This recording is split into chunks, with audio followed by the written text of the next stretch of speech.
Hello, everybody. My name is Laura Rudman Edwards. Rudman Edwards Rudman Ray.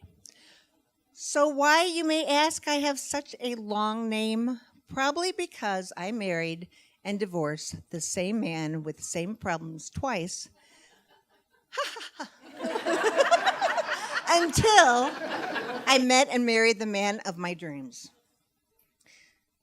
So I've always hated my name. It's kind of a pretty name. There was only one little problem. In fact, my mom and dad named me after the movie Laura. My dad thought that Jean Tierney was beautiful. But I would dream, I would pray to God from the time I was 5 to 15, who am I kidding, probably 45, that my name was Susan Smith or Janet Johnson. No, not me. I was Laura Woodman. I could never, ever pronounce my R's. People who loved me would jump in when I would introduce myself and they would introduce me. Or I would be really cool and say, I'm Laura Goodman with an R. Clever, don't you think? I always had such empathy for people by the name of Rory or Reardon. I just thought, wouldn't it be cool if they did some kind of prenatal testing where you could find out if your kid is going to have like a speech impediment before they're born so you know what to name them? Say that they can't pronounce their S's. Laura Way has an idea. But anyway, you test them, and if they can't pronounce their S's or they can't pronounce their R's or they have a lisp, if you know you're going to have a baby boy, you name him Jack. Oh, Laura Woodman Way has a dwayne. And look, wed roses. How romantic. So I have been so blessed. I have 2 fabulous daughters. I have a wonderful semi-adopted daughter, and I also have a great stepson. And I always said that the reason why God gave me kids late in life is because by the time they're 16, I'll be dead. This next story will be a fine example of that. So it was a Saturday morning a bunch of years ago, and I had my 2 kids in the back seat, safely seatbelted. And we were driving from, I don't know, Kumon, ice skating, Easy Bake Oven 101, Hebrew school, underwater basket weaving. Who the hell knows? They all run into each other. And all of a sudden, my oldest daughter looked at me and she said, Mommy, I just want you to know something. And I looked back, and of course, I had the brilliant reply of, what, Madison? What could it be? And she said, Mommy, I just want you to know, I know that it's just not God who's making those babies. So her younger sister looked at her like she always does, like, Mommy, what is wrong with her? And I said, honey, don't worry about it. When we get home, Morgie, why don't you go down the street and play with Michael and David? And Maddie, why don't you meet me in the bedroom and we'll talk? Well, I knew that she had just finished the 4th grade growing up and liking it class. So I thought, shit, it's that time for the talk. Either do not pass go or collect $250, just insert an IV of tequila into my veins. And as I walk down the hall, I see her jumping on the bed, and I'm like, okay, honey, why don't you sit down and why don't you tell me what you were talking about in the car? And she said, oh, Mommy, I know now. And I'm like, yes, Maddie, what do you know? It's kind of like, call CNN, call Wolf Blitzer, big news flash. And she said, Mommy, I know that the mommy has the egg and the daddy has the sperm, and when they kiss, you make a baby. Well, I love the fact that she prefaced her little findings with the mommy and daddy part. I kind of wanted right back at her. But instead I said, oh, honey, you can't get pregnant by just kissing a boy. And she looked at me and she said, really, Mother? And I said, yes, Madison. And she said, well, where does the sperm come from? And I said, well, actually, the sperm comes from a man's penis. Well, this kid turned so white, and trust me, she's pale to start out with. And she said, oh, Mommy, don't tell me. And I don't know why, but I screamed back and I said, what, Madison, what? And she said, don't tell me I'm going to have to kiss a penis.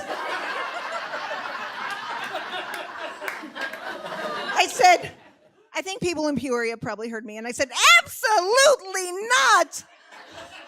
And then under my breath, very, very, very quietly, where no one else could hear me but me, I said, only if you want jewelry.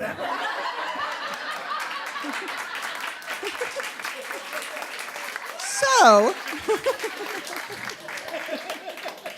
anyway,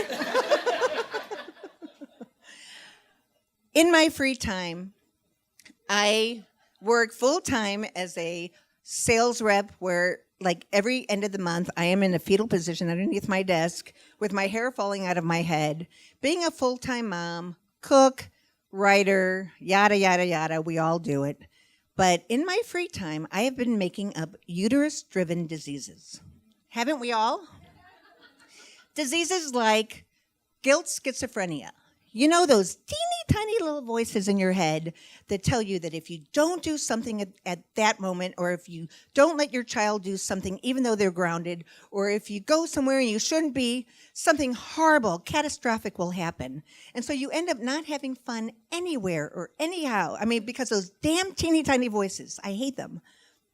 Or uncontrollable hysteria, UH. It's kind of self-explanatory. But the mother of all of my made-up uterine-driven diseases is what I called generosity Tourette's, GT for short. It's when words spew uncontrollably out of my mouth that I have no control over whatsoever. Kind of like, oh, you're broke? You know what? I get paid on Friday. You can have half my paycheck, and you know what? If you pay me back June, July, August, whatever. Whenever you get your bills paid, that's okay. Or, you're getting married? Cool. You can't afford a reception? I'll throw you one. I've never thrown one before, but I bet you and John will love it. You have no place to live? Oh, God. I am so, so sorry. You know what? We have a mother-in-law's quarters down in our basement with a kitchen and a bathroom. I am sure that my husband and family won't mind. You can stay forever, for as long as you possibly want. Or, there's more.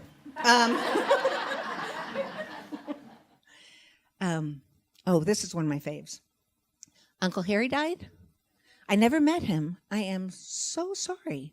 Well, do you need some brisket? You know what? I'll make you brisket. I will. How many people are coming to the wake? 350? No problem. I can make it in a half hour. It won't cost much. So here I am, 12 hours later, $8.98 a pound. I have a half a cow in my back seat with gravy spilling all over the place. My brisket making has become a disease. Everybody, every single butcher in the Midwest know me. They really, really, really like me. It's gotten so bad that when my husband comes, like in the kitchen every morning, he'll come in and he'll make a pot of coffee. And if he sees me making a brisket, if I'm just making it for, say my kid's swim banquet, and he sees me making the brisket, the very first thing he says is, "Ah, shit, who died now?" It's pathetic. Or last month, it was our anniversary, and I was driving to our house, and I was driving through the subdivision, and I saw just a bunch of people dressed up, and they were in their Sunday best, and they looked beautiful, and they had these great big beautiful hats. Anyway, I was meeting my husband for our anniversary lunch, and I was so excited, and so I was waving to all these people like, hi, and I'm just giddy. Well, I go a little bit farther, and I see this big-ass hearse with a funeral sign on it.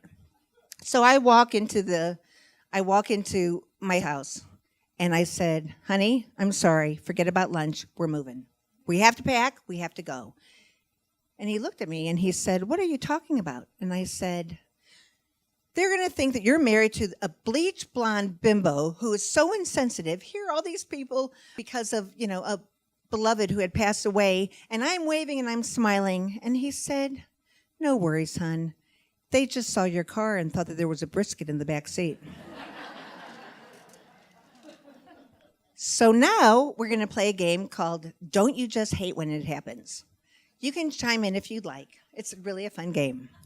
So years and years ago, on my very first date with my first and second husband, he asked me if I had ever gone horseback riding before. And I was trying to be real cool. And even though the only time I had ever gone was at Holiday Hill for 25 cents, where a guy with only one tooth kind of like leads you around. But I'm like, yeah, I ride. And he said, great. So here I am, and I wear these really tight jeans where I had to lay on the bed to zip them up because I couldn't get them on. And I was wearing these 4.5-inch stiletto heel cowboy boots because I was, riding. And as God is my witness, I was riding for 2.5 hours with guys by the name of Suck 'em Up Steve and Buffalo Phil and Roundabout Randy and Psycho Dick. And here I am. And I'm pretending that I am not, my life is not flashing before my eyes, and I am just dying. And so finally we stopped. It was like, thank God. And I really had to pee, but there was no toilet paper. And I knew that if I had to lay on the ground to get my pants unzipped, that I'd get all those cacti prickly things on my back. So it was like, okay, fine. So I took off my boots, and my feet were so swollen, just so swollen. And in the corner of my eye, I saw this beautiful lake, gorgeous, with these beautiful lily pads. So I was kind of like hopping, and I thought, aha, they're up there spitting tobacco and, chewing and drinking and, in the middle of South Bumbleclook. And I'm like, aha, they can go drink their beer. And I was squishing my toes in the lily pads, and I was just in heaven. And all of a sudden, I saw this one guy, and he started pointing at me, and he said, "What the hell are you doing?" And I just said, "Oh, I'm just squishing my toes in the lily pads." And I don't know, they were spitting up, more tobacco and more beer, and they said, "You dipshit, those aren't lily pads, those are cow pies." Don't you just hate when that happens?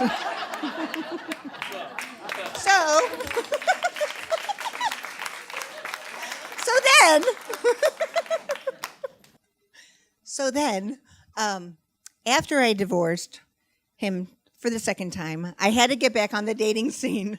And I was fixed up on this blind date. The guy's name was George. And he seemed kind of nice. And of course, you have to do the obligatory, why did you get divorced? Well, why did you get divorced? It is so much fun. But anyway, it was his turn. And he said, well, Laura, I almost died. And I looked at him and I said, George, you look wonderful. What happened? I mean, you look fine. And he said, I had kidney failure. And miraculously, my ex-wife was a perfect donor for me. And I said, oh my God, what a wonderful woman. I can't wait to meet her. What a sweet, wonderful, selfless thing to do. And you divorced her? What happened? And he said, Laura, an unbelievable thing happens when you're about to die. You realize what is really, truly important in your life. And I realized I never really loved my wife. So I stopped and I said, so your wife and you were married for 23 years and you had 4 kids and she gave you an organ and you realized you never really loved her. Don't you hate when that happens?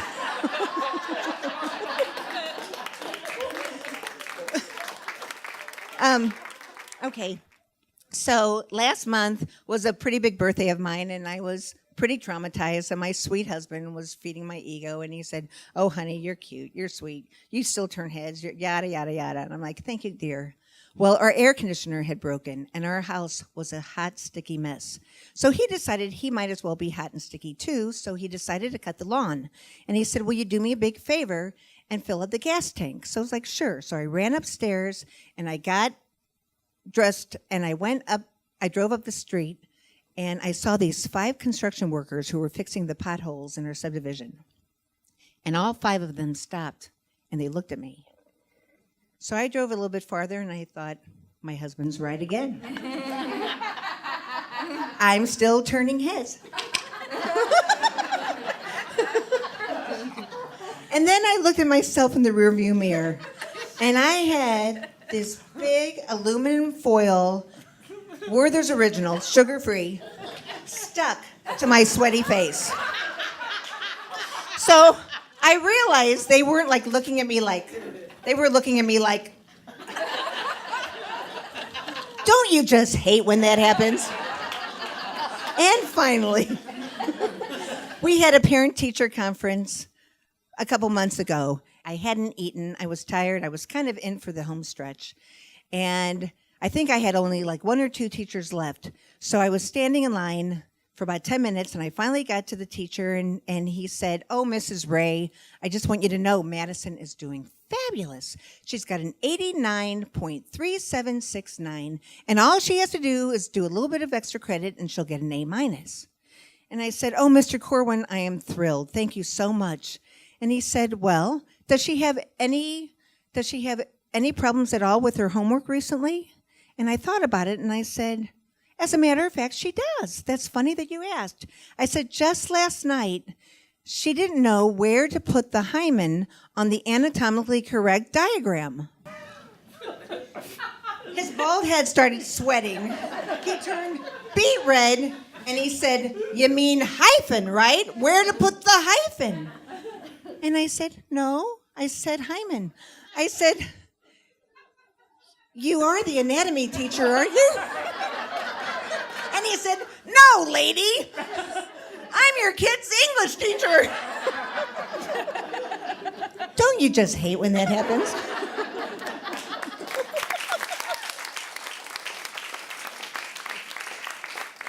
So I decided that as a tradition, I am going to tell one of my father's favorite jokes. He passed away way too young, way too long ago, and I hope you like it. So a long, long time ago, there was a Jewish couple, Hoyman and Esther, and they were together forever, and they never consummated their relationship. So this was their honeymoon night, and they were so excited. So here they are in their hotel suite, and they start to undress. And they took off their stockings and their socks, and all of a sudden, Esther looked at him and said, Hoyman, look at those toes. You got the ugliest toes I've ever seen. Oy vey, what happened? And he said, Esther, didn't I tell you? He said, when I was 2, I had polio. Polio? I've never heard of polio. He said, oh, yes, it's a dreadful disease. Look what it did to my toes. And she said, oy, fat. So then he takes off his pants. And she said, Hoyman, look at those knees. Those are the ugliest knees I've ever seen. I've never seen knees like that. He said, Esther, when I was 4, I had measles. Measles? I've never heard of measles. He said, oh, yes, look what it did. Look what it did to my knees. And she said, oy vey, I didn't know. And then he took off his underwear, and she just looked at him, and she said, Hoyman, don't tell me. When you were 6, you had smallpox.